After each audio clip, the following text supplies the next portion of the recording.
Anxiety. I had it, and I'm going to tell you how I beat it, okay? I'm not a doctor.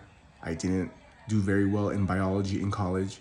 I studied journalism, but I'm going to tell you from my self experience how I beat anxiety. One, don't drink any alcohol, don't smoke, don't do any drugs.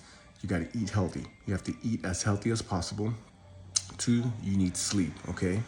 Now, I have right now health anxiety. I always think I'm gonna die, so I have health anxiety right now, but I'm managing it and I'm doing well. And this is how I beat my anxiety and panic attacks. That's right, I used to have panic attacks.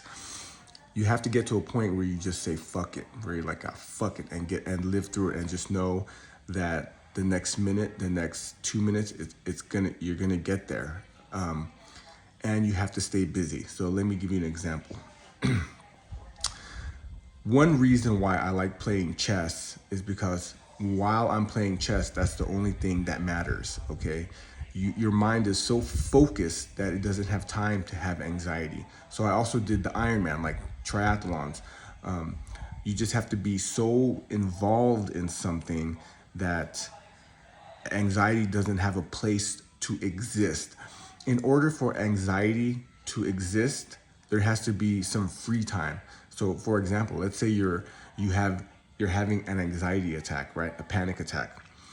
If a bear jumped out of nowhere and started chasing you, your anxiety would disappear because it doesn't have time, because you're in that flight, you're in survival mode.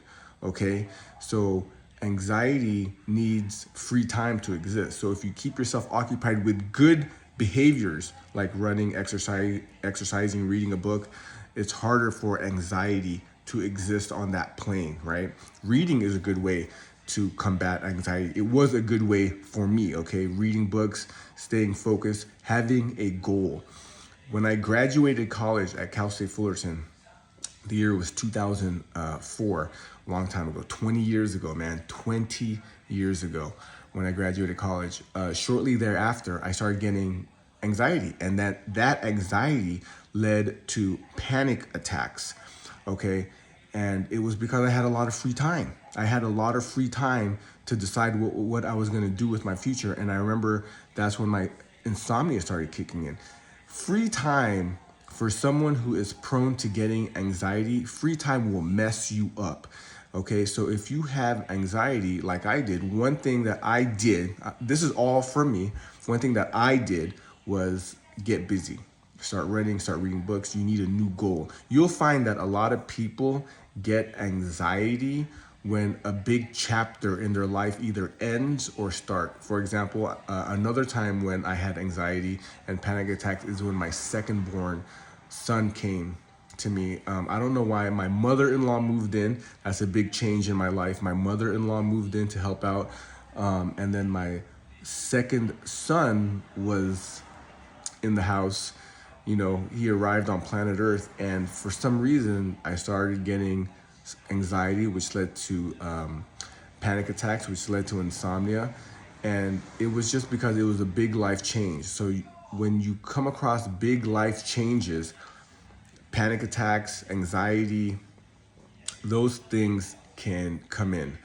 And that can easily lead to insomnia, and it just becomes a vicious circle. Panic attacks, anxiety, panic attacks just seem like they come out of nowhere. But for me, it was because there was an underlying issue that was building up, and it was beaten with staying busy, running, exercising. I mean, I did triathlons. I immediately signed up for triathlons, and it really helped out. Having a goal and wanting to beat your anxiety did wonders for me. Like wanting to just really beat this. I gotta beat this. It made me seek out information. It made me read more books. It made me understand what was happening to me. So getting a goal, eating healthy. Do not drink. Do not smoke. Do not. Another one. Do not process ultra processed food. 5 things I just mentioned. So eat healthy, be healthy, sleep well, live well, and you have to overcome, because this is the one life that we have. This is the one life that we have, and we got to use it.